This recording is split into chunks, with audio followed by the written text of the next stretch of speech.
It's one small step for man, one giant leap for mankind. Welcome to The New Next, a podcast that addresses current events and how they will impact the future.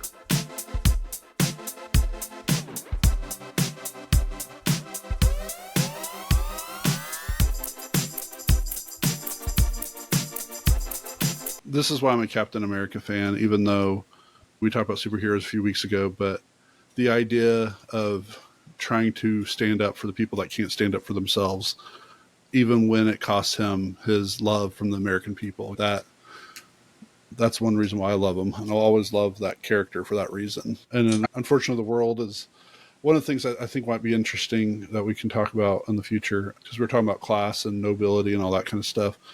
But the world that comes from To Kill a Mockingbird and the class system and that participated in the small town in Alabama or Mississippi or wherever it's taking place in. I think it's Alabama. I love that book.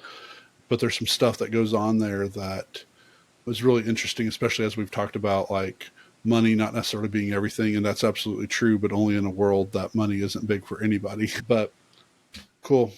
I think just the final thing, I think sometimes our interesting dynamic is because you maybe look at yourself as poor and you come from a poor family, and I look at you as rich because I see all the beauty of you and your family and stuff. Wealthy.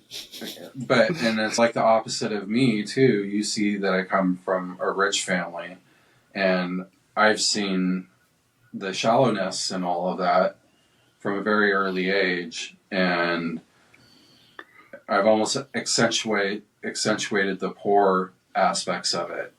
So in a way that you believe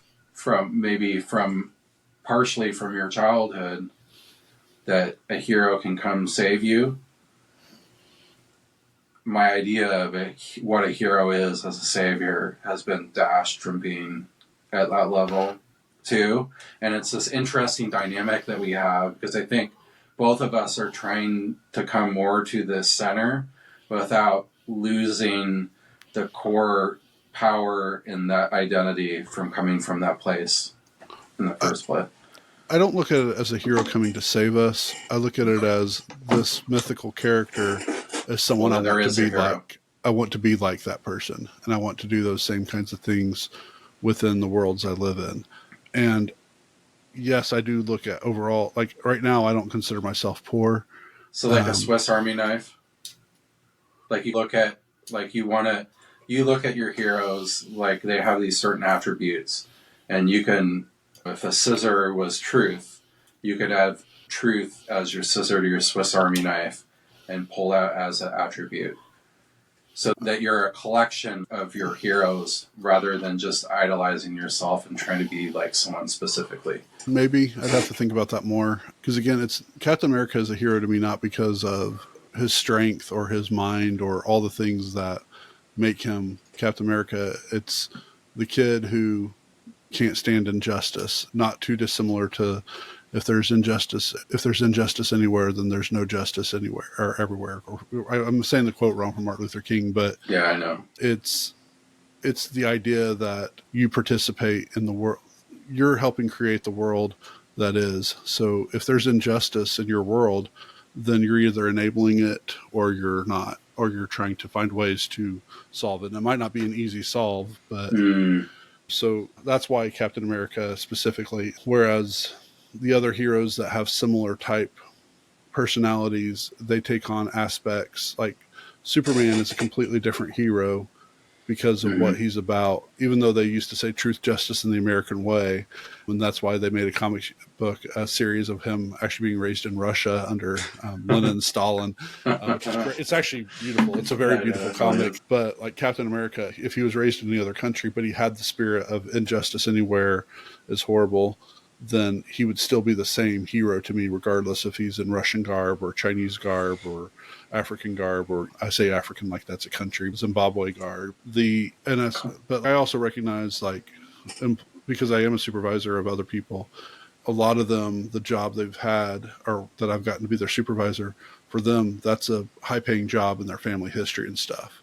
Whereas me, it's not as much of one. Like my parents made a Yeah. lot more money at this stage in life than I do, but their parents didn't. Yeah. Or there's other sacrifices that were made. But so I try to keep mindful. If I have an employee that barely graduated high school and that's their lineage, so to speak, is trying to find ways to continue to empower them to Yeah.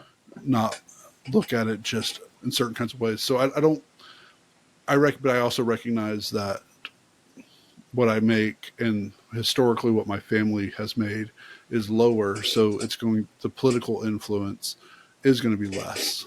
That's not good or bad. That's just how it is. Yeah. And I didn't know that you came from a rich family, honestly, until we started doing this podcast together. I know you'd That's- we referenced don't some really different do that. things, but so What is I've that? never Like, looked at- not really that well, rich. We own a couple giant commercial properties, as far as my opinion. So in my world, owning more than a house, like Yeah. and a car or two, to me that's, oh my goodness, wow, you own 3 cars and you're by yourself like that. It's a different world. I'm just saying for you, I never even put that. I grew up in a world where people compared themselves to all those people that made that quick tech money. Mm-hmm. So my dad thought he was poor. He was worth millions of dollars. And I would argue with it about this stuff. And it's part of the reason that we didn't talk for a decade, really, is just because I was like, I've had friends that are fucking homeless and like literally slept out on the streets. And it pisses me off that you say that you're poor and that all these people, external parties that you have no relationship, are taking stuff from you. And I understand part of that is related to trauma and abuse and like stuff like the University of Washington literally, in my opinion, breaking laws to try to steal our property. And that's why they lost and were rebuted totally for it. And I understand where it comes from, but it just is complicated. Like, it's the one thing that triggers me, I think, is the whole class things, Mm-hmm. because I've never been there. And So this might be an experiment for whether it's our next episode or what, but track through your life where you were financially compared to your peers, and you can decide what your peers were. Because I very distinctly remember, like, up till age 5, where my family was, from 5 till about 12, where my family was. From 12 to 18 was a completely different world. And then when I went to college, then when I flunked out of college, and I think it'd be an interesting thing to look at both our trajectories. And again, it's not about where it is on the world scale. We're not comparing to Warren Buffett ever, unless that was what your family was hanging around. well, I can compare it. Like, my parents went through a brutal divorce, and my dad used money to control her. So he like wouldn't pay child support all the time and stuff like that.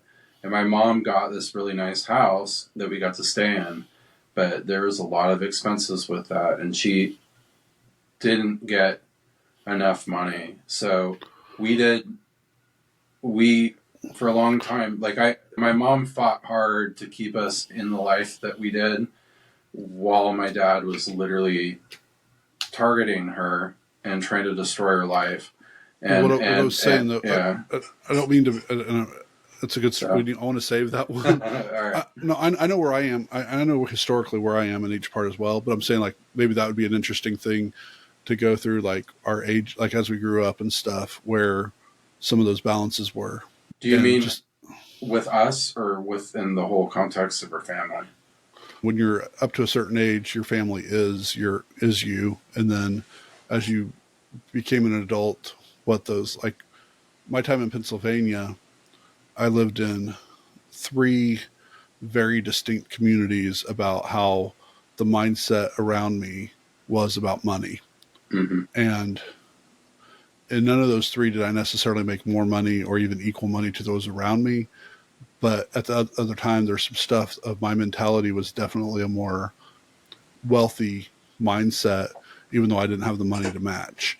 And then there's other times, like if you're searching for a minimum wage job, It's a much different thing than the fact of knowing that you already have a job available because of a connection or something. And so I think it'd be kind of neat to track some of that.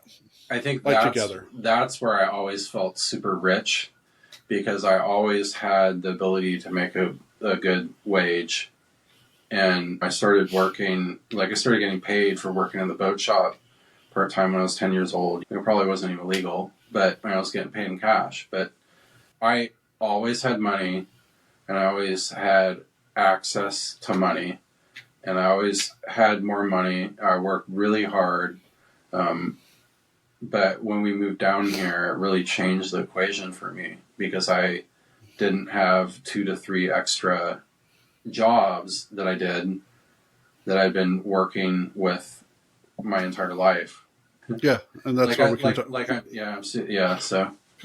And so I'm saying save that for our next one or one after that, because I think that really helps form the kind of foundation of how we look at money and how we look at power and all that stuff moving forward. Because then when we talk about somebody like Pelosi or Biden or Trump or even Alex Jones, or one that I think this will be an interesting to talk to. So even if this gets cut off of this podcast, that's cool. But the person who starts a lawn mowing business in Oklahoma, and the mindset differences, like I just remember all this. And when we talk again, I think this will be a lot of fun, actually. If you would like to learn more about the New Next podcast, find us at thenewnextpodcast.com, where you can suggest a topic you would like for us to cover. If you enjoyed what you heard, share the podcast, tell a friend about it, or rate us with 5 stars.